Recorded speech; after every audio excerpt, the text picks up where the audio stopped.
Sounds All good. right, guys. Today's guest is Blayne Stark. A lot of you guys probably know him from 1320 videos, Motion Raceworks. He's part owner of Motion Raceworks at this point. Driver for a bunch of the cars. He's down here for Sick Week helping Doug dial in 2 of the cars at this point. You've Yeah. dialed in both cars. There's only supposed to be one, but you know how that goes. Yeah, so you came down early to get your NHRA license because it's required for Sick Week when you're going fast and you're driving El Toro, which is a Coyote swapped Fox body that you've probably gotten more acquainted with than you expected at this point. Yeah, I was trying not to get too involved, but it happened. Yeah, it's now it's fully your project, I would say. Kinda. I Yeah. mean, I didn't do the whole thing, but we put her back together. You redid it, which is close enough. Close enough. So you're down here for Sick Week. You're driving El Toro, and what's your plan with that? What class are you going for? We're gonna run Rowdy Radial, and I don't know. I think we're gonna have some pretty good competition. I don't know who all is showing up for the class, but I'm super excited. I'm hoping we can place top 3. Is Rowdy Radial the 235 class? Yeah, 235, 8th Okay. mile class. So And is it 850 limited? it's 8th mile, so I don't know. Oh, it I is think 8th it's just mile. as fast as you can go. Is it as fast as you can go? I couldn't remember. Like there's so many. There's so many classes. classes now. It's like just pick All one. all drag and drives usually have an excessive amount of class. Yeah. Not an excessive amount. They just have a lot of classes, so Yeah, for everybody sure. can kind of fit in somewhere. And I can never remember the rules or anything. Yeah, it's crazy. Like if you're gonna pick a class, you gotta like pick it and then figure out what the rules are again. Yeah, So. and you don't have to pick until you show up that day, Yeah, which is always basically. funny. So you could like pick a class and then you could build your car to that class, but then you gotta just sometimes there's rule changes in time, so it's kind Yeah. of weird. What will this be? Like your 20th drag and drive? I don't know. I'd have to count. We started back in 2020 was our first year, and we did both the race weeks, and we've kind of been doing the same thing ever since. You and so. your dad have done quite a few, though. Yeah, we've done a lot, and then I don't know. But that's what I meant. Like you, in general, how many race week? I mean, like you've been doing them since you were what? Yeah, it's probably been. I don't even know. Just so many. All of the Rocky Mountain race weeks. We tried to. I mean, we went to the first couple. We didn't really race anything, but we kind of showed up and watched because that was kind of one of the things we've always wanted to do. And then 2020, we kind of pulled the trigger on it and built a car for it. So Interesting. I thought you were doing it earlier than that. no, we did a car. We took a car in 19. One of our buddies' 56s, and we raced that. So And you then- were like 11 years old. Yeah. And you 12 or were 11. helping your dad pull the transmission out of his wagon. Dude, it was bad. Yeah, I remember the videos 1320 put up of you like it was like 4 a.m. and you guys are pulling It a was trans. horrible. That was bad. We can get to that later, but Yeah, that was brutal. What was the deal on that? We can. All right, you can jump into it? Yeah, might as well. All right, so basically, I mean, the car was running great the rest of the week. And What was the car? I guess so. Oh, it's a 1955 Chevy. It's got a LS 6-liter out of a truck, and then it's got a Frankenstein imported stock GM heads, basically. Yeah. It's got nitrous from Induction Solutions on it, and quite a bit of, good parts on it. Obviously, Motion Raceworks and TBM brakes on there. The transmission's faceplated by Liberty Gears. They help us out on that a lot. And then it's got a Black Magic clutch and a bunch of Mark Williams stuff out back. So And it was going pretty fast for what it looked like too, because it's not like it's been 10:07 up here actually, and it's also repeated itself in Tulsa. and it's not like it's like a rustic looking Yeah, car. it It's looks not, pretty old. I mean, it's finished underneath, the interior's all nice and stuff. But I love that thing. It's so badass. And then you guys were doing the stick shift deal with that, which stick shift racing in itself yeah, is not it's for pretty every- dangerous. It's not for the faint of heart. Yeah, no, for sure. You got to really want to stick shift race if you're doing that. 100%, yeah. So we were on race week. I think that was 2021, and let's see, it was day.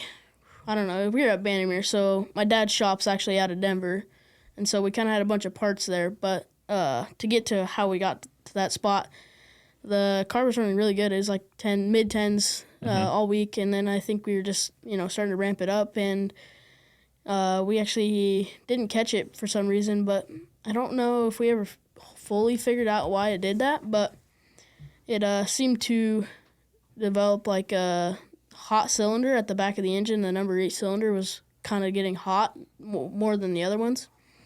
So and you were checking plugs? This was before we had individual EGTs, but we pulled plugs because it's a nitrous engine. Nitrous deal, yeah. I'm lazier than that, though. Yeah.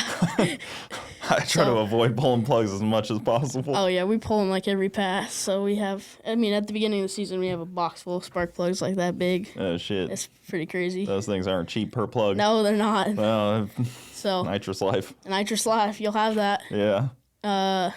Anyways, it got down through there, and it kind of had like you could see a little puff about, 1,000 foot or so. And it kind of banged. It sounded like a little bit, but it didn't sound too bad. And then Dad said when he pulled off, he saw like no water because he heard it, obviously, but he pulled the plug and it wouldn't come out. So at that point, we knew we were kind of in trouble. And then we got back to the pits. It still ran, like it was fine, and pulled the head off and developed the burnt piston, and the head was trashed. So we went to the shop. We had a 6.2 LS3 in it.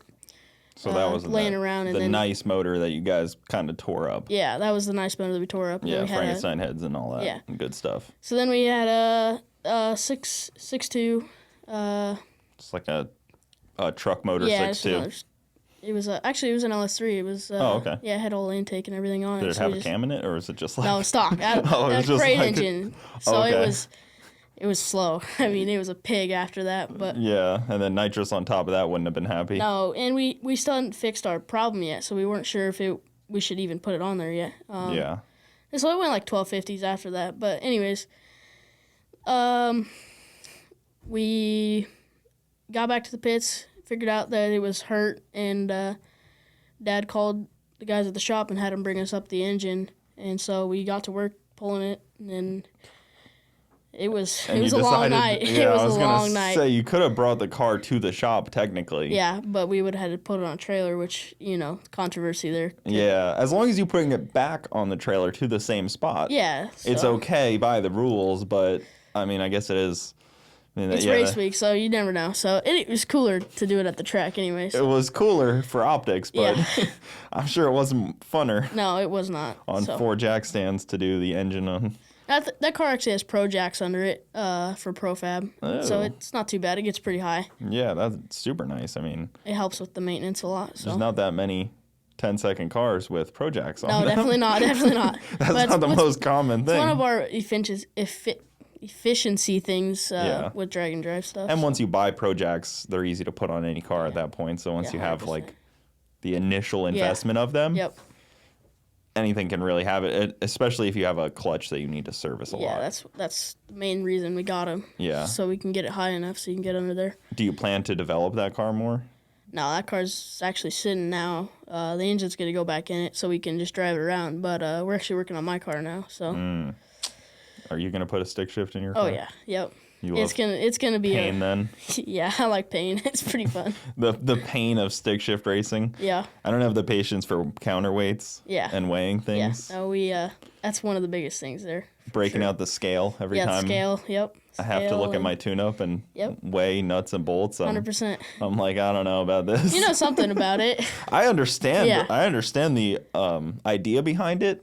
I just don't exactly think I could do it in practice. Yeah, no. Especially once you get used to it, it's not too bad. Yeah, and you shouldn't have to change it that often, I guess. I mean, once you get it set up, you gotta adjust a little bit. But as you start going faster, you gotta change it a lot more often. So. If you have a good clutch person initially, you shouldn't have to mess with it too much. It's like a converter. Once you have it in, it's kind of you can keep it where it needs to be. Is it similar? Because you race junior dragsters. Is it similar? Not even close. No, not even close. I have no concept of how junior dragsters work. I imagine it's similar. They're so much different to my lawnmower. Yeah, it is similar. Yep. Okay, perfect. That's pretty much my extent of knowledge on a junior.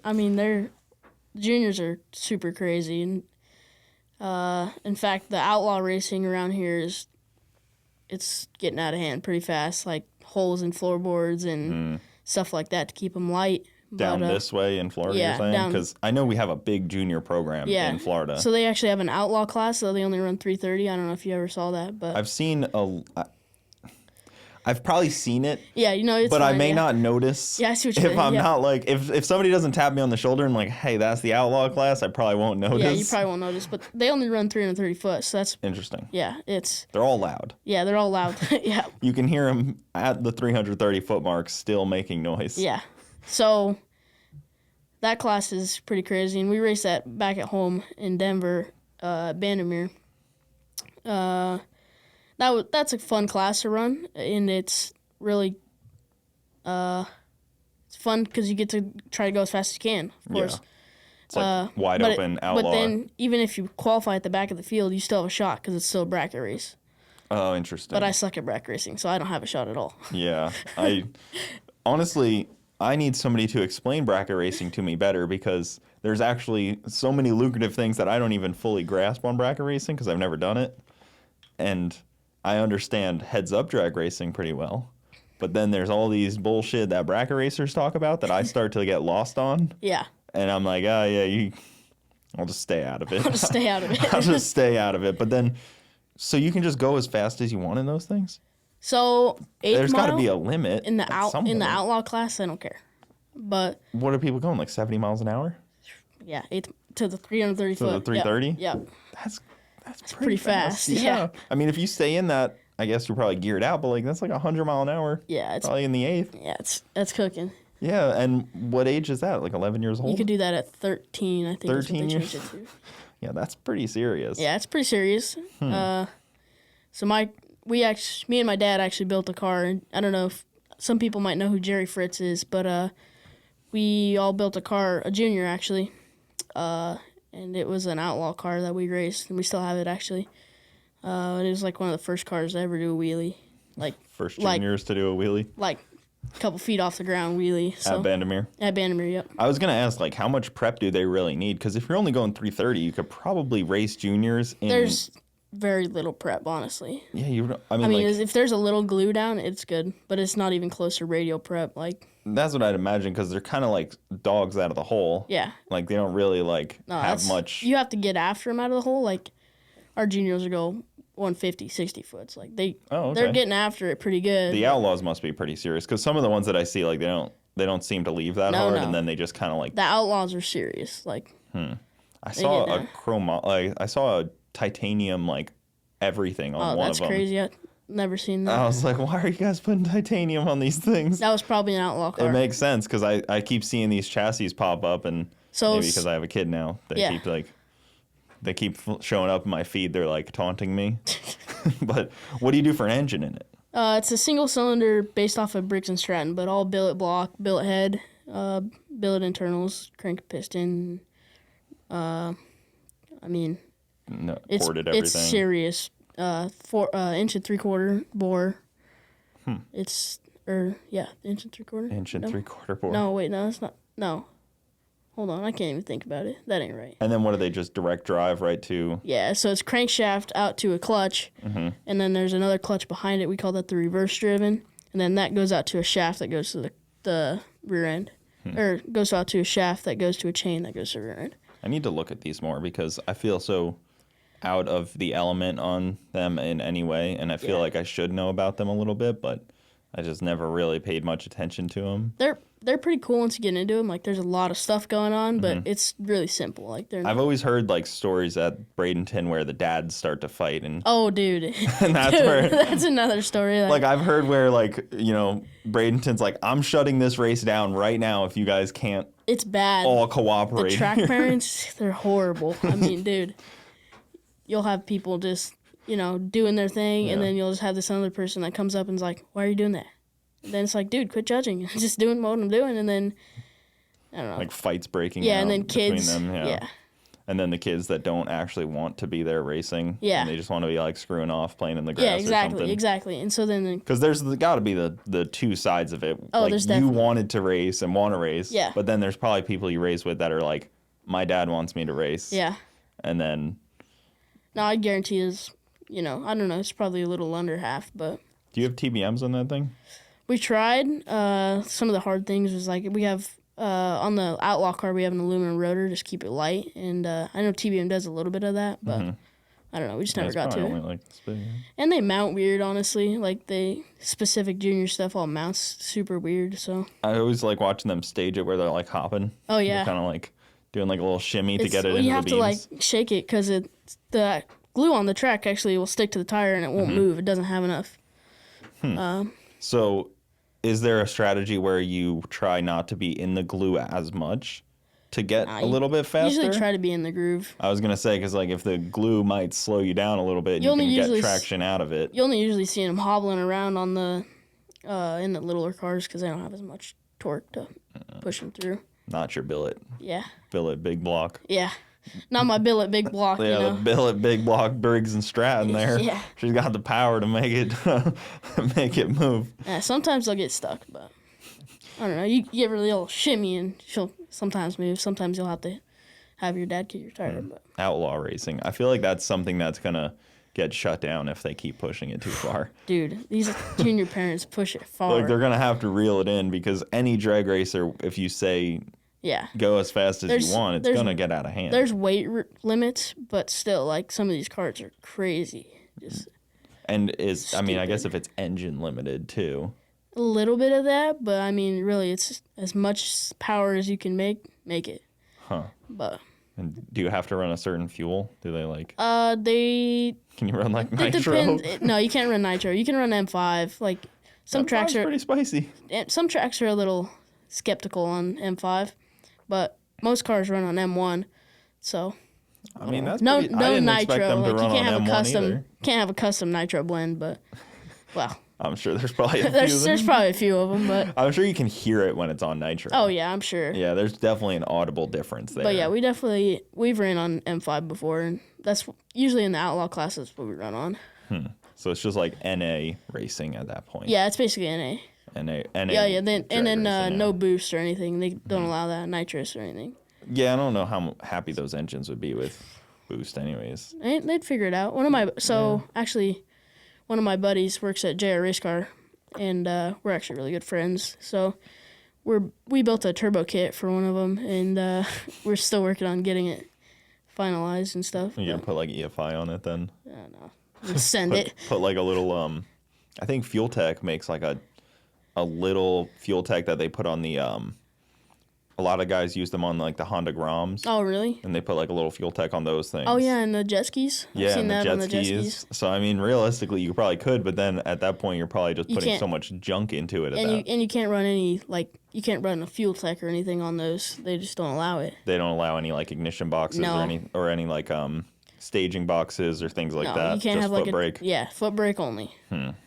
Yeah, and I guess a small enough turbo, you wouldn't need to like build boost. No. Or like bump in. It would probably just make the boost you wanted to. I feel like I'd be a little scared watching a junior dragster start to bump in. I'd be like, okay, we need to. All right, we need to calm down. Yeah, everybody needs to back up. We need to stop.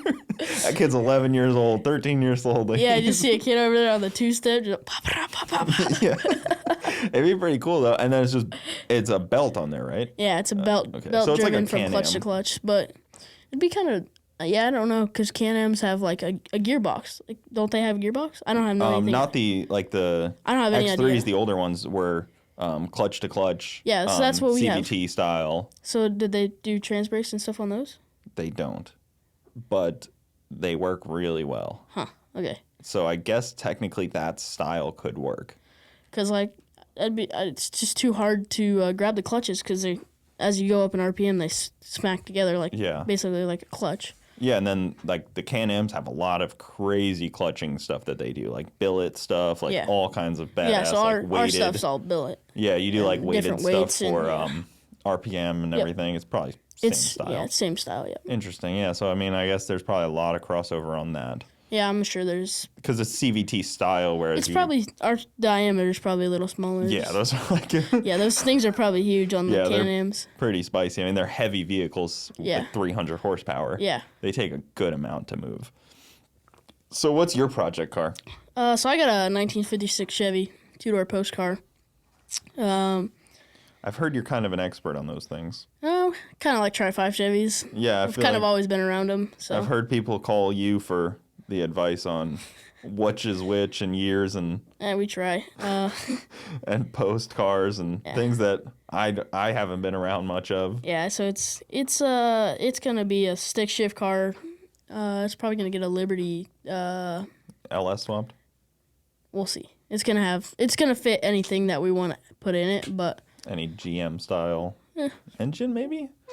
Yeah, GM maybe. GM ish. Ford maybe. That'd be cool. Chrysler Hemi maybe. I mean, that'd be pretty sweet. I mean, the goal is to make it fit whatever you want to put in it. I like that you didn't go right to LS like the general population would say. Yeah. Let's just do an LS in it. It's easy. I mean, it probably will start with an LS just because that's what we have, but you're already kind of thinking cooler. Yeah. Cooler, yeah. Yeah, a little bit spicier. I don't know if we're gonna run turbos or what we're gonna do there, but we actually have an SB2 mocked up in it right now. That's a NASCAR engine for people that don't know what that is. I love those things. They sound so good. So awesome, and they rev so high. Yeah, and they rev so high. especially with like a stick shift car to rev it out. 100%, yep. It is great. So. And for cruising, it'd be fun. That's what's mocked up in it right now, just for mock up. But it's probably gonna get we have several clutches now, from Black Magic, and then we're doing hopefully a 650 cert cage in it. Because it's getting all the floor work for it, because we're doing leaf spring bracing and stuff like that. So leaving a leaf spring. Yeah. Not trying for like a ladder bar or we could, but it's more fun with stock suspension. Yeah, leaf springs work pretty well. You know, Doug's fond of those dang friggin' leaf springs. We've always kind of raced leaf springs, but I just don't. I've never really dealt with a leaf spring much, so my brain always just goes like right to drag racing. You want like a nice triangulated 4-link. That's what everybody goes to, you know. But then classes change it up. You kind of get you kind of screw yourself. And then you screw yourself, potentially, because you don't fit. Because you don't fit any classes. Especially because these like the drag and drive classes, you can fit some weird stuff. Yeah. Depending on what you do. That's what's so hard about drag and drive classes is they're so much different from like actual classes that if like U.S. Street Nationals this weekend, and it's so hard to like go from a drag and drive event to a radial race. Yeah, like nothing that fits in U.S. Street Nationals is going on a drag and drive. Yeah, and the same thing around. Like, I mean, you kind of can, but you got to go take all that stuff out, put something else in, and then, you're changing your engine combo. And there's like there's a few people that are actually willing to turn their car over for 2 different races like that. That's true. Yep. Like, there's a couple cars that you can probably pull everything out of, pull the radiator and all the cooling system out of, but then to actually do that before or after a drag and drive is like, man. I won't lie, like, sometimes we come home and we'll get it all out, but we usually just let it set for a little bit, and then we'll work on it after that. Yeah, because, I mean, like, I know Brett's car, he could set his up to do LDR or something. That car is freaking insane. Yeah, you just saw it up there, Yeah, right? yep, we just went up there. Yeah, so you were up there because of freaking El Toro. Failing, dude. Doug's favorite car, man. Unbelievable. You could have tried to take the Nova. I don't think he has the engine for that either. Oh, shit. I forgot. I know he was messing with it, but I thought it was almost ready. I thought it was too. It's been back and forth. Then we showed up and it wasn't even together. I was like, dude, what happened? Yeah, he called me the other day. He's like, you have a balancer puller? I'm like, yeah, sure. And then the next day he's like, you got an engine stand? I'm like, oh. Damn it. I didn't like that. I don't like that question. I was hoping for more of a going into the car type of stuff, not coming out of the car. Because that's been quite a few years. Our third chance was going to be pumpkin spice. Yeah, I was going to say that car's pretty good. It's pretty good. And it's got a 850 cage in there, right? Yep. It doesn't have as much cage as. No, it's the same. Yep. Oh, does it? I mean, they're the same car basically. I thought El Toro had some more cage in it. No, it's only 850. Oh, so you probably can't go more than what's 850? What 550 in the eighth? I got no idea. We're going 5.0, dude. I just don't know what eighth what it translates to. I don't know what it does either. With NHRA. We're just gonna send it. Yeah, just as much as nobody needs to know about that, all right? No, I'm not paying attention at all. Keep that on the down low. You're good, dude. And then I guess third option, you could have just bumped Derek. I'm taking your truck now. Yeah, sorry, Derek. The truck's not here anymore. Yeah. So you got your NHRA license for how fast? Go 750. 750. Yep. Okay. You're more licensed than me. Yeah. Eventually will probably step it up, but for now, 750 I don't have is any plenty. licensing Oh, for okay. NHRA. Almost.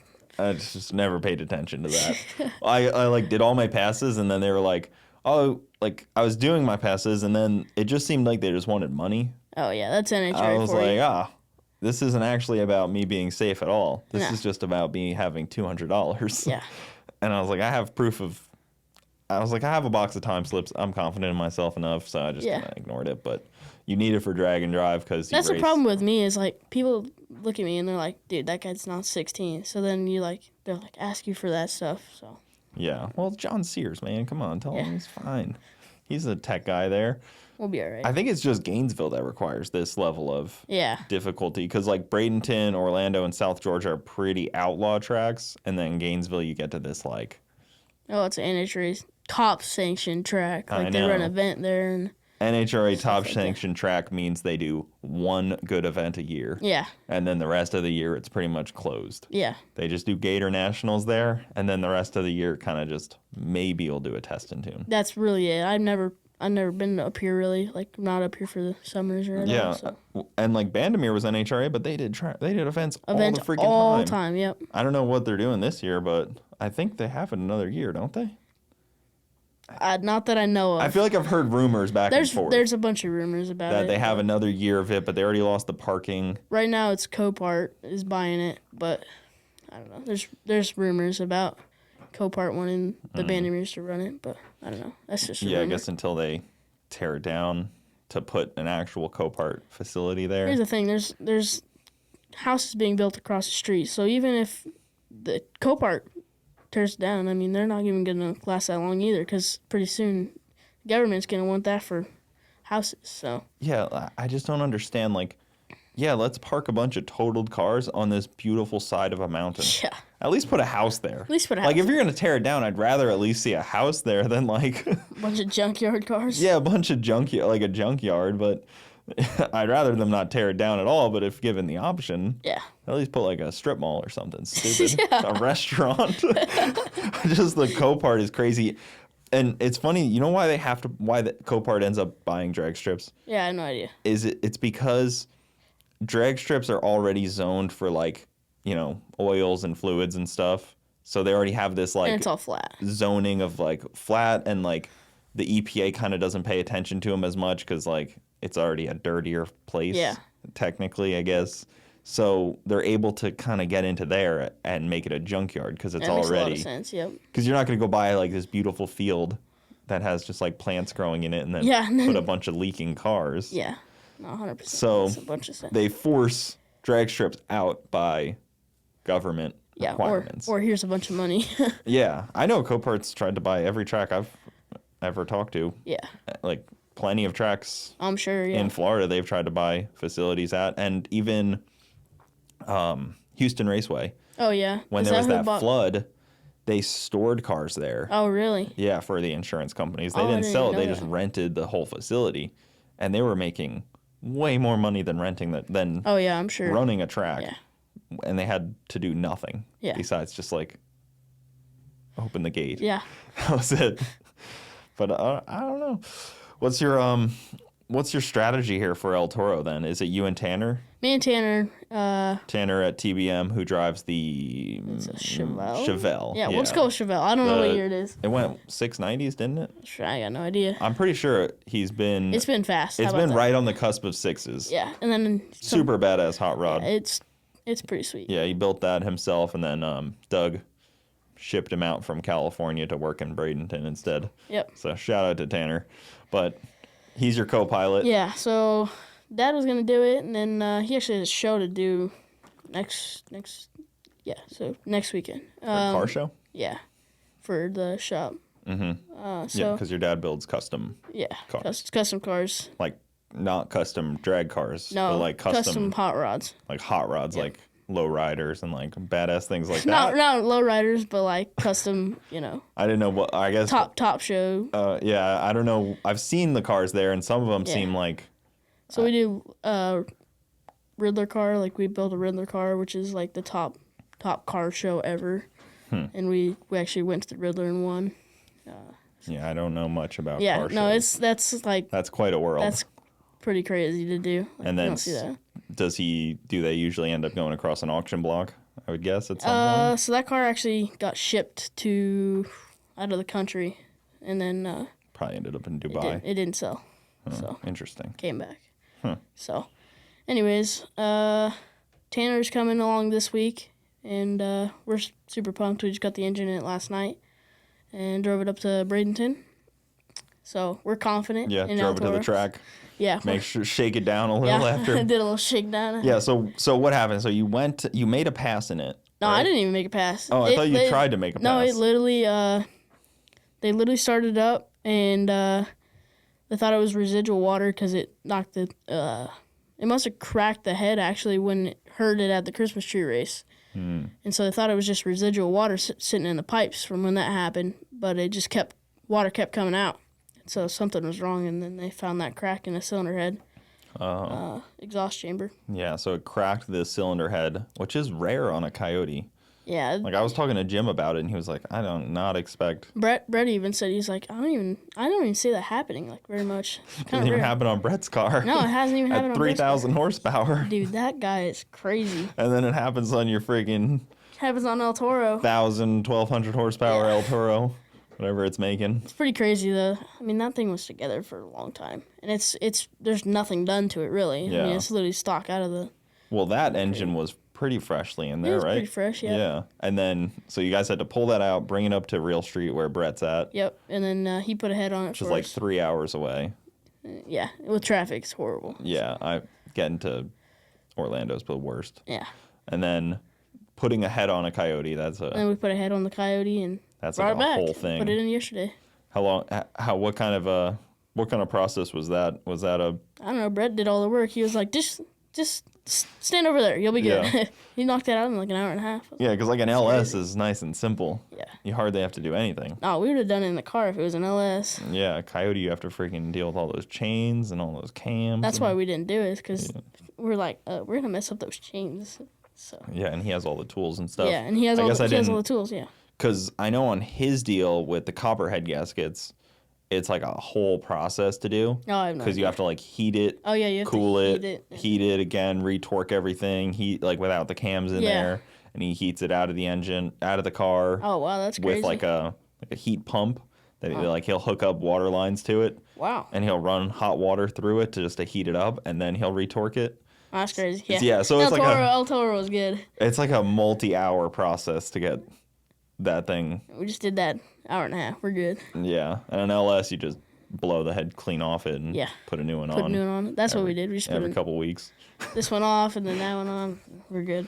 But that car's pretty fun. It's a good car for drag and drives. Oh yeah, it's always been around the drag and drive scene really, and it's always done really good. So Yeah, it cruises well too. Like I cruised. I think we cruised last year with it. we had pumpkin spice It was last pumpkin year. spice last year. Yeah, that was a rough year. Yeah, that was bad. Oh man, it was so dark that night. It was so dark. That was crazy. You were in pumpkin spice, right? Yeah, I was passed out. Yeah, I was you passed were. out in the back. Yeah, because All it of a was sudden, I three of looked you back. guys. Yeah, it was me, Doug, and Red. Mm-hmm. And I was in the back, and it was a tight squeeze back there. Yeah, I bet because there's a roll bar. Yeah, it was. Yeah, that didn't. There's a harness bar back there, That so was you have to pretty bad. climb You over could climb or over under. that, and then in between the Kirkies. And then since it's such a narrow car, it's so tight there. Yeah, Fox bodies are not big cars. No, there's People tiny. don't realize that they're No. small interior. But That's why they're fast. we were all cruising back, and my car failed, and every level it failed that first night. And we even stopped at Longhorn and got some steak. I know. Dude, I thought we were set. I was We like, were dude, living life. We're good. And then we're just driving down the road. I'm in a caravan. It's Andy's car. Yep. Pumpkin Spice, me, and I think me. something else was with us. I have no idea. Maybe it was Tanner. No, I don't think Tanner was so. on the road way before us. Yeah, so it's just the three of us. Yeah. And we're like cruising. We're making great time. I hit a speed bump, and all the lights in my car turns off. And it's just, I don't know if the car turned off, but all the lights turned off. Yeah, it was. Yeah. So that was a big sad. So I and ended then up we didn't get back till like. It was late. 4 a.m. Yeah, this is bad. Yeah. So we ended up driving until 4 a.m. Me, no I remember headlights. Me and Red crashed on the couch. We like walked in and just fell asleep on the couch. It was crazy. Shout out to you guys because I was also by myself. Yeah, you were by yourself. Because I didn't pick up. If you would have hit that speed bump in the middle of nowhere by yourself. Yeah, I probably would have just like died. Dude would have just been like, all right, guess I'm sleeping here for the night. Probably would have been better than trying to drive alone through that because no headlights on that back road was insane. Yeah, and I'm sure there's deer. Do you guys have deer here? Yeah. Yeah, okay. And it wasn't even, honestly, the headlights in the SN95 are actually so bad to begin with. Yeah. That even if I had working headlights, it still would have been horrible. And then it started to get really cold. Oh, yeah, and it got cold that night. I remember that. Yeah, it got cold all of last year. Yeah. I think it rained. It wasn't as bad as the first one, though. The first The first week. one was cold. Yeah, it rained. It rained on the drive through Daytona Beach. Yeah, from was bad. Orlando to Gainesville, I think it rained. Yep, that was bad. Oh, yeah, I had a lot of water coming in my car as well. Yeah, it it was was cold. not as sealed as I was hoping. We were going to hook the heater up. That was the year we took the wagon. We were going to hook the heater up, and we didn't before we left, so. Yeah. You guys had the wagon down here for the Christmas tree race before that, right? Yeah, and then left it here. Before the first sick week, yeah. Yeah, and then you did the sick week and that. How did that do on the sick week? It did really good. That was like the fastest we've ever averaged, I guess, on a drag and drive. What tire's on that thing? Is it a small tire? It's a small tire. It's like I think it's a 28.9. Slick. It looked a lot like the other wagon. I feel like there's a lookalike of it. It's close. Like it's the same color. Yeah. Well, that one was on its roof too a little bit. That one. Tough break. It happens. Tough break. Cars end up on their roofs, but that one, that one had a lot of safety in it, thankfully. So that was Tom's son, right? Yep. What's his name? On Aiden. the first year, Aiden. Yeah. Thankfully, that thing had a lot of safety in it, but yeah, same deal, right? 55. That's a 57. 57. Yeah, you see, I don't know. Yeah. I don't know. These people that look at muscle cars and they're like, "Oh, that's this year." I'm like, "You got me, dude." I can't tell you the year. I can tell you what it is. I'm not even that good at that. I can do try fives and that's about it. Just try fives. There's only 3 to remember, so. Yeah, it makes it easy. Yeah, I'll be the first to say my muscle car knowledge is pretty bad. Pretty bad. Yeah, even like when people start talking about like Novas versus Chevelles, sometimes I'm like, they're hard to tell the difference sometimes. I got the Novas and Chevelles. When you look at them from the right angles, I'm like, they start to look similar. Sometimes if you get like just like the back bumpers, sometimes they'll look a little. Yeah, exactly. But then, you don't say that to Doug or else no. Panic attack. Just don't let Doug hear that. Yeah, don't let him know. Don't let him know you can't tell the difference between a Nova and a Chevelle. But the muscle car stuff, I don't know that well. I didn't get into cars until later in life and didn't pay attention to muscle cars. I've always been in cars, ever since I was little, so. Yeah, because you've been in your dad's shop. Yeah. Forever. Forever, yeah. Yeah, and now do you pretty much spend like full time there working on your shit? No, I try and to. his cars? Yeah, I try to. Do you work on customer cars? Oh, yeah. Kind of work for the shop, and then. Does your dad do like from like nothing to like interior and everything? Like, we don't. We're starting up to do interior right now, but we don't do paint. We do everything else though. Interesting, yeah, because I guess I didn't know how full inclusive his shop was of like. We do most of it. Metal work and everything. Oh yeah, all the metal work. Like we finish the cars flat with metal, and then we'll go to the paint shop. That's pretty interesting. Yeah, I've never. I need to visit next time we're up there. I want to make it back for the next Dragon Drives up there, but like they're kind of not even there anymore. I know. They're moving away. It's such a weird deal because now that Bandimere closes, it's kind of like hard to even keep it close, Yeah, it sucks because like Bandimere was like that rock. It was like the main. It was the main track, like the one you wanted to go to. Everything is centered around Bandimere. Yep. Like every track leads to Bandimere, and it just sucks that one's like gone. I feel so bad for Matt Frost because like that was his main like attention grabber basically. Yeah, he built up this whole thing around these tracks, and then to kind of get that kick of it not being there, and he's resourceful, so I'm sure he'll figure stuff out. But even Great Bend, I think, is having issues. Yep, their track surface got messed up. Yeah, they paid some people to do the track service, and they did a bad job, and then, that's a bad deal. Unfortunate. Yeah, that's not fun. Oh man. So, what would be your ET goals for your project here when you get it back out? Are you gonna try for like a 10-second car right off the kick and hopefully get that going? We'll see. We'll see what engine ends up in it, but I'm hoping to go, hopefully 8s, 8, high 8, low 8. Yeah, and it's different. I want to try to go win some stick shift classes. It's the goal with the car. Okay. And it's different, like definitely not like World Cup or anything, but yeah, I think we can understand that. Maybe like TX2K B class. Yeah, B that's class. a reasonable one. Probably take the B class. Yeah, I don't want to. I've heard TX2K's kind of a long race.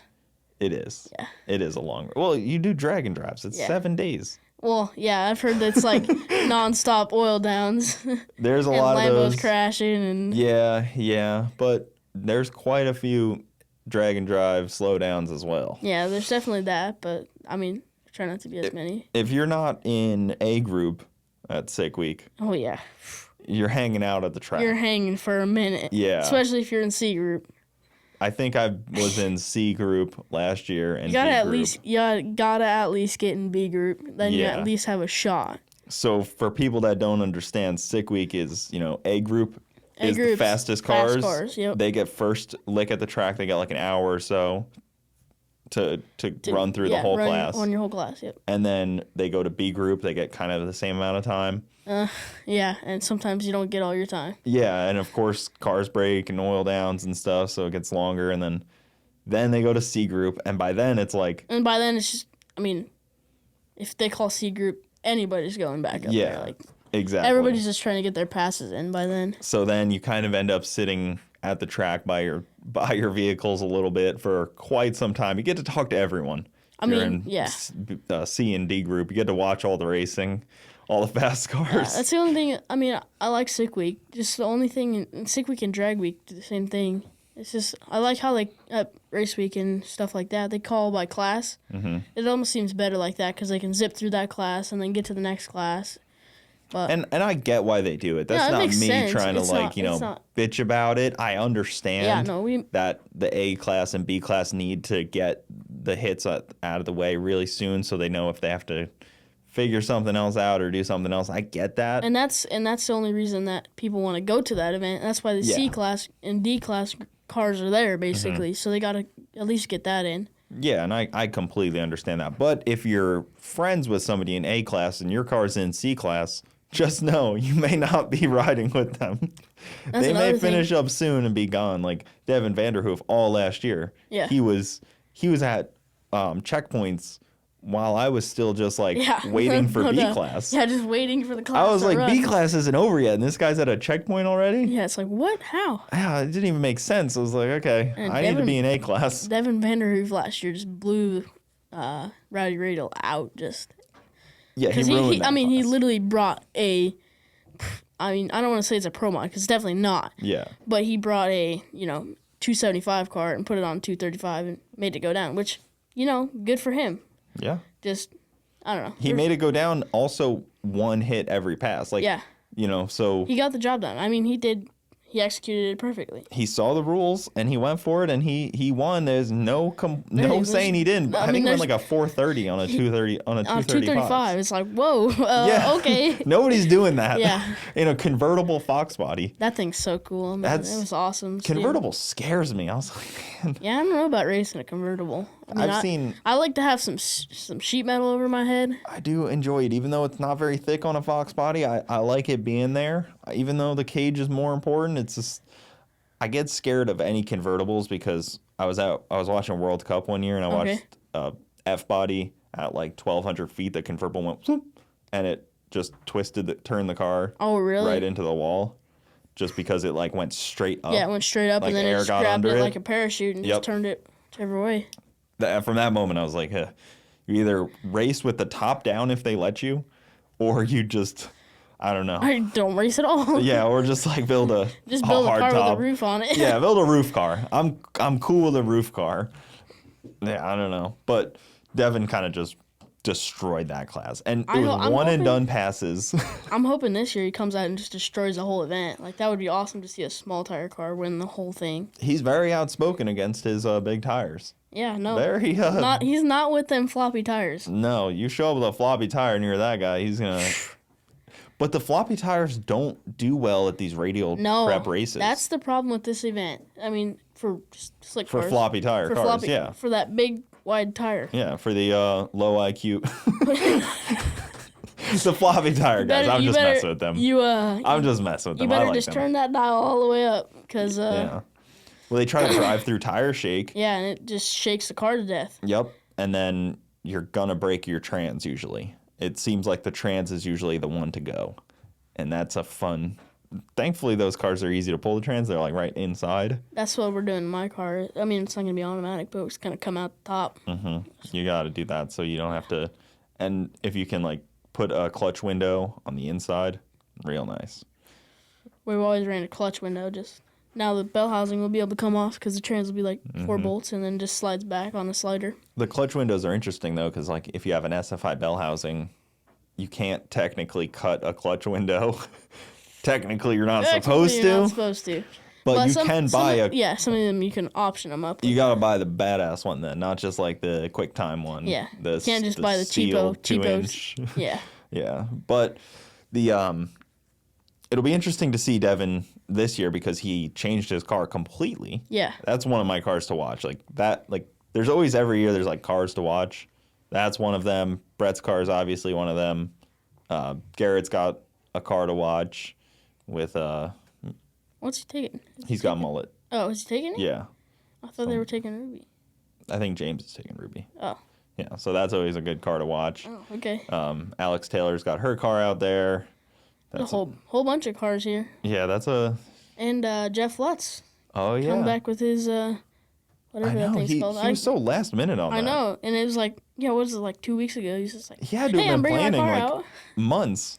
I know. It's not like you just go out to the shop and you're like, you know what? I'm gonna get that out. Right? I was like, wait, how is this just like a last minute? There's like, no way it's got all the old technology. Like it had to went and got rewired and everything. Yeah, it has to be all different stuff. I'm sure they took a lot of the No Prep King stuff, like whatever tech Some of that the they've learned technology, and put it over into there. But which doesn't help on this race. Like even if they have, data wise, if they have like that data, like it doesn't even help. Yeah, Because the tracks are so good out here. And that's the thing. That's where the big tire cars start to struggle.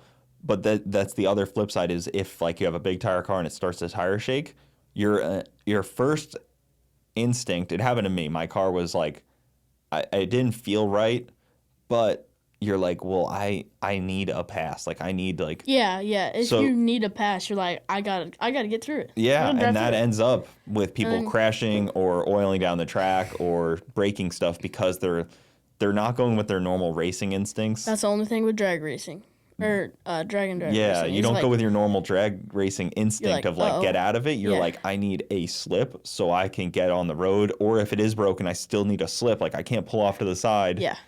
And then spend all night trying to fix it. You got to at least print anything. Something. You got to print something. Yeah, so it kind of almost forces people to run these like Hail Mary passes. Yeah. But Which then sometimes they work, sometimes they don't. Yeah, I mean, you got to go with your instincts, but you almost got to change them a little bit. Yeah. Which makes it tough. You got to figure out the line, like, where it's dangerous and where it's doable. Mm-hmm.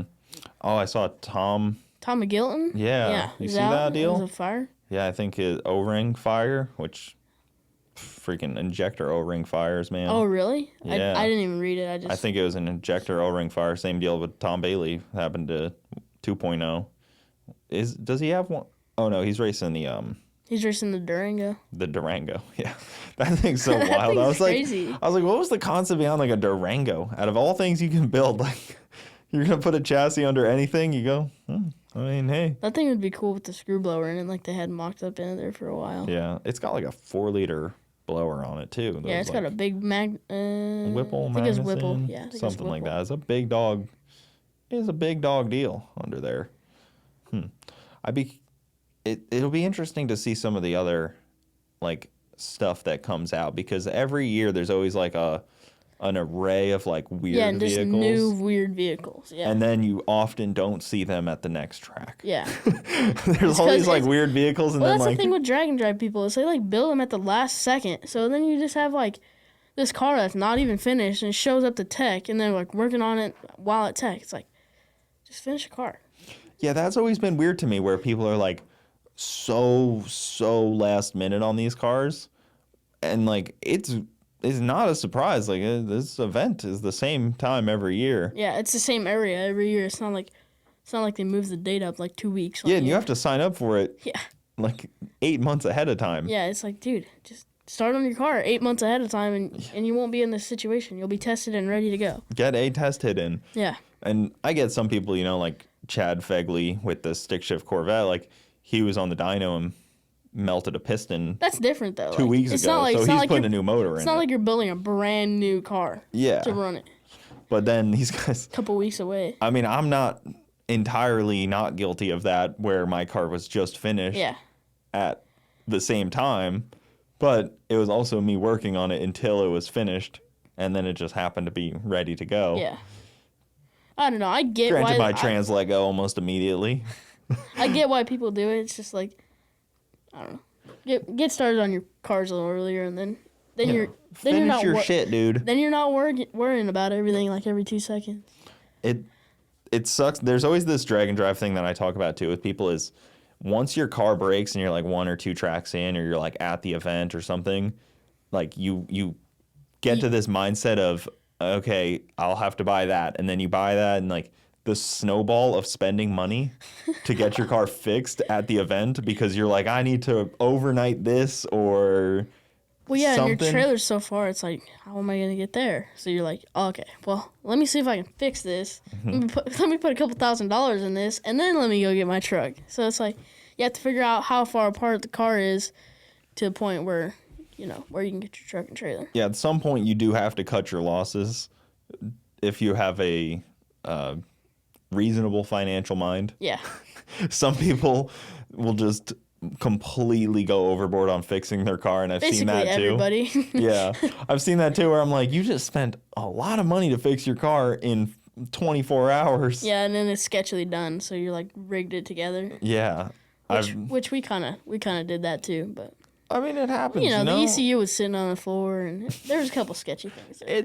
It's normal. I was watching the I've talked about this before, but Finnegan's video of his drag week where he kept breaking his the Hemi. Yep.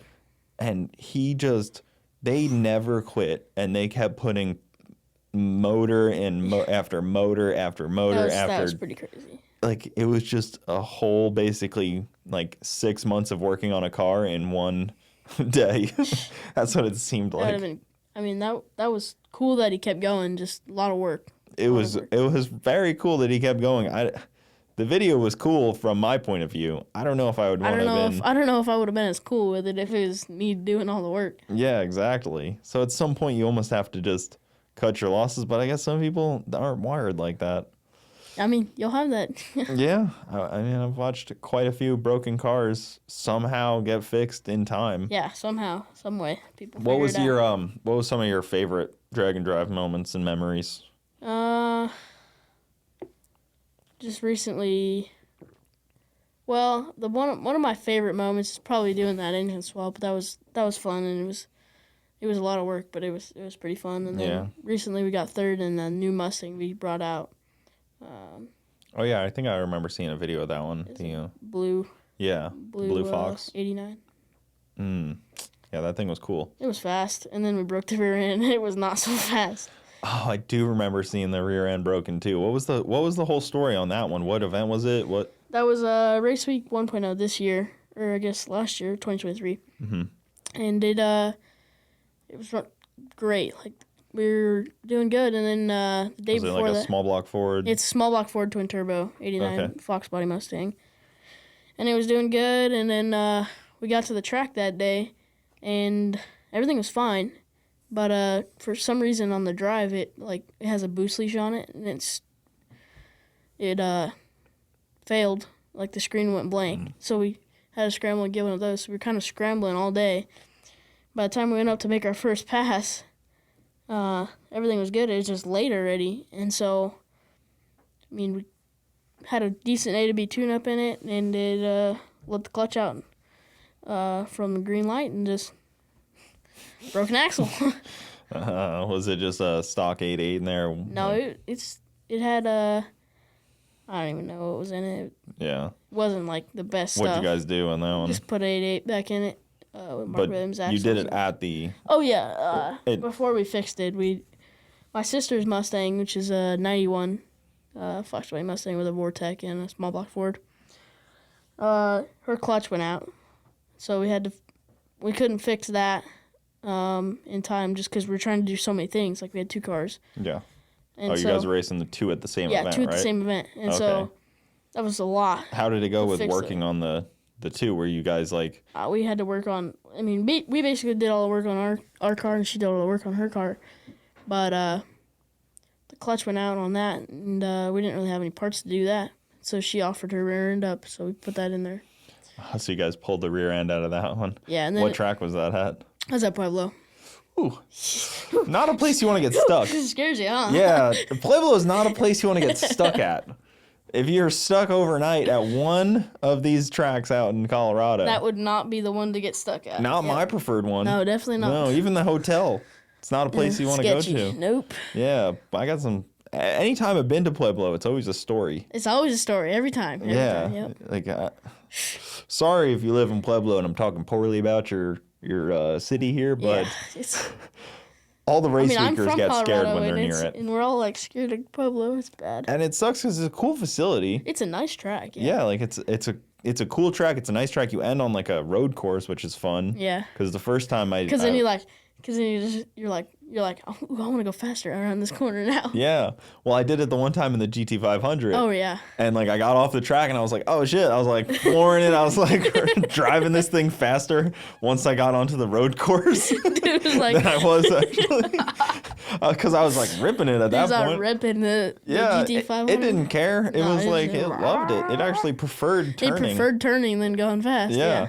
When I was in that car, I was able to, like, do like laps around people. Like we were just like cruising down like Kansas or whatever it is, like middle of nowhere. Yeah. I think it's Kansas you're driving through. Yeah, and drive through all over the place. Yeah. And then you're just driving through, and like the lineup of cars I'm with was, you know, you have a power glide car, so you're limited on how fast you can go. Yeah.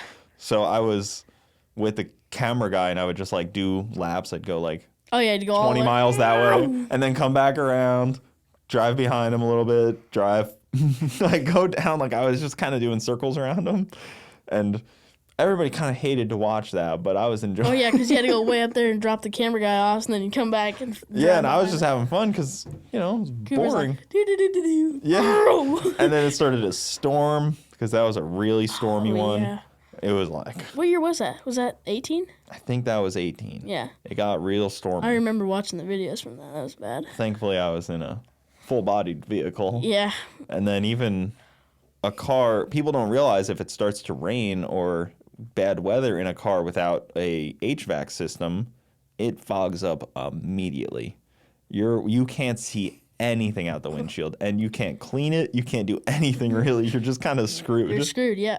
And that's the only problem about a non-HVAC car. Like I can live without the heat and AC, but the defroster is real nice. You gotta have that. You gotta at least have a defroster. Essential.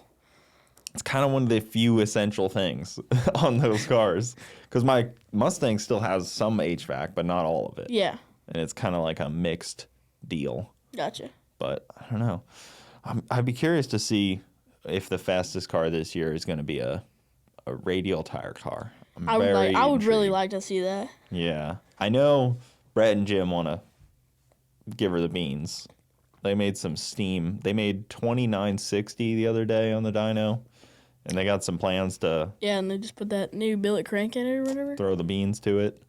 Did you see what they did on that thing, too, with the shock in the...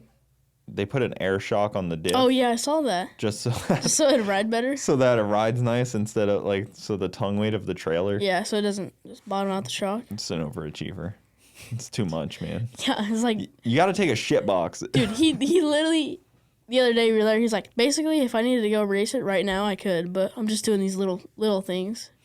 Yeah. I was like, dude, I wish I had that much time all the time. just to be that guy that's best at, like, just to I don't know what it is. I don't know if it's a competitive spirit or if it's like a challenge of like a different thing. Because everybody goes into their drag and drives for different reasons. Some people are sick of class racing. Some people are competitive. Bracket racers that want to go do an index class. Yeah, some people just want to race themselves. You set your own goal. Like, I feel like that's what most of like drag and drive is like. They're done with racing against other people. They just want to have fun with their buddies and race at their own pace. Yeah, it's like they call it like a bad vacation, basically. Like what is it, the toughest vacation ever. Oh, yeah. When you go through Florida. Unfortunately, Florida is fairly boring to drive through versus Colorado. Yeah. But it's also a lot safer. Yeah. Going down the mountains. Well, and then there's beaches and stuff you could stop at in Florida. So. The mountains. For me, I've always been in the mountains, so like the beaches and stuff and driving through here is always kind of fun. Yes, but we also race in the day here. That's true. That does so you end up suck. seeing things at night. So you drive. Like, that does kind of suck. All these checkpoints you kind of see at night, which I understand. Yeah. But it does make it a little tough. It's because we're in the B and C classes. That's true. Some people do see things during the day. Yeah. But this year, because I'm not taking my car, because I didn't want to leave the wife for a week. I felt a little guilty doing that. Yeah. So I'm just gonna go up to Orlando on the first day of racing and then drive back here with probably Brett and Jim. So whenever they're done, I'm gonna leave. So hopefully we drive A1A, which is the coolest drive back anyways. You drive Daytona Beach and stuff. Oh, are they doing that route this year? I think Have you they're seen doing that route? I looked at it a little bit. Last year it was whatever the last day was, because it was from Gainesville back to Orlando. That was when they did the A1A. But I think now we're doing it this time. It's a long route. I think the what's the thing called? Directions are up on the website. Yeah, they post them early, which is nice. I know. Some drag and drives don't. It's kind of weird. Yeah. Like, I'm just used to like race week rules where they just post them. It's a mystery. Or give them to you when you're turning your time slip. It's cool that they do this though, because other people can know, like family and friends can know the route. And then like fans can know the route and go out there and sit on the. Yeah, so if anybody wants to see the route, they're up on Sick Week. You can know the route. You can go corner Cletus McFarland and force a signature out of him. Yeah, that sounds like a good idea. You can stop him on the highway. I feel like he would enjoy that. He would appreciate it. Yeah, I'm sure he would. If you guys don't know Garrett, he would really appreciate if you corner him on the highway. Yeah, just like get a couple of your buddies together and just go, yeah, a roadblock. Exactly. It shouldn't be that hard. It'll be good. They're slow-moving vehicles with trailers. They can't back up or anything. Yeah, they can't back up and go around. They can't back up well. They can do it a little bit, but not that well. It's kind of hard. Or like if somebody's working on something, and they're like under their car, covered in make sure dirt. you go under there and just hand them a Sharpie. Yeah, like get under there. I know I would really enjoy that. We've actually had to on one of the first drag and drives. We've actually had to like physically like stop fans from trying to help, because like it's natural instinct if you're a car guy and you're around car guys that are like trying to fix their cars, but I don't know them, but you can't help. Yeah. So like somebody's trying to like lend a hand, you have to be like, don't touch it. Like, don't touch anything. Like just stop. You're gonna get us DQ'd if you do this. Yeah. Like you have to back up. You want to see us lose? Yeah, and that's always my favorite too. Is like watching another team struggle at the track, and you're like, I can't help, bud. I'm sorry. Like I know you'd want my help really bad right now. Then you're like, yeah. I'll just sit here and watch and drink this nice water. That was me in the GT500. I was at the track. I was like, sorry, dude, I can't help you. I can't help you. And I just had a chair. That was like my main. That was my main feature. Go turn the AC on. It was just a chair, in Great Bend was like cooking hot that year. Great Bend's always brutal. It's always hot. And then the other one too, out in the cornfield. There's 2 cornfield tracks. Kearney. In Nebraska. That one's bad. Yep, you're right by. Those are the 2 hottest tracks. Yeah, you're right by what's it called? Blueprint Engines right there. Blueprint's right there. I like that track though. It's like very in the cornfield. It's pretty cool. You're literally in the middle of cornfield. Mm-hmm. Not much pit parking. No. If you tried to leave a trailer there wouldn't be any room. Yeah, it's not good. And I like those tracks too because I kind of like I like the idea that there's less prep. Yeah. Like, it's kind of a cool, it adds an element to it. Mm-hmm. For sick week, you know, it's cool that you get all the prep, but it's cool that there's like the mixed. Yeah. Like that challenge of the low prep tracks is cool too. But Until you're struggling and then you're like, dude, I just need to go A and B. Yeah, like please spray. Yeah, just spray the track. Please. Just spray the groove. Just spray the groove. Or when it rains and some of these smaller tracks aren't equipped to clean rain Dry up, the track. dry it well. You might as well just go to the next track. Like, yeah. I think there's been times where like the racers are just start drying it themselves. They're just like, all right, we're just going to dry this track because you guys aren't doing it. So you just have to go out there and start drying it. But then also on these race weeks, people don't realize how much you really have to start thinking about serviceability on your car. Oh, yeah. Yeah. And buying parts that are available at parts stores. Yeah. No, the biggest thing that I would say is don't pack stuff you can get at a parts store. Yeah. Like, you can pack little things that may be uncommon at a parts store, but, like, usually just get stuff that you can't get at a parts store. Well, that's what's nice about Florida, too, is there is a good amount of parts stores. Some of those places, like out in Colorado, when you're driving through the mountains, there's not much around. You're kind of like in the middle of nowhere in quite a few spots. Yep. Florida, you never really end up in the middle of nowhere. You're maybe 20, you maybe feel like it, but you're probably only like 30 minutes from 20 minutes from like civilization. I don't know, it's a fun one. It would be cool to see your first deal with your car. Yeah, no, I'm excited for that. That's going to be awesome. What's the progress at right now? The floor work is almost done. Like, the body's off it. No, most of the floor work's done. Hopefully the body goes back on it when I get back. To make, start building a tube. Or a main hoop and stuff like that. Yeah. So it's still on a chassis table right now. It's nice that you have that ability, though. It's pretty convenient. Pretty awesome. Are you going to paint it or anything? Or we're going to leave her patina for now. I like the patina look. I'd rather spend my money elsewhere. I like the I like how Alex Taylor did her car, too, with the car's nice. Like the fake patina almost. It's still really heavy, though. Yeah. Like, that car you'd think would be pretty light. I've heard it's like 3,200 pounds, which... That's how heavy my Camaro is. It's not bad, but it's pretty heavy. For a car that you did custom, you probably could have gone lighter. Carbon doors, carbon deck lid, and carbon front end. Like, whoa. Yeah, and it doesn't have like factory floors and stuff. And that's the problem with these Tri-5s is they just don't get light. They're just heavy. In general, they're just heavy. That's crazy. Even like all the tubes and everything, but it has a lot of bars in it. Like it does. It's started to go real fast. Gotta be strong. But when you're 3,200 pounds, you need a lot of bars for safety, especially when you're trying to go 680s, 690s. I'm excited to see a radial tire car beat up on some people. Yeah, me too. I like watching radial cars. I don't know if Garrett's on a 315 or if he's on a 275 though. He's probably on a 315. Yeah, and then he put back on the other front end, so his car's heavy again.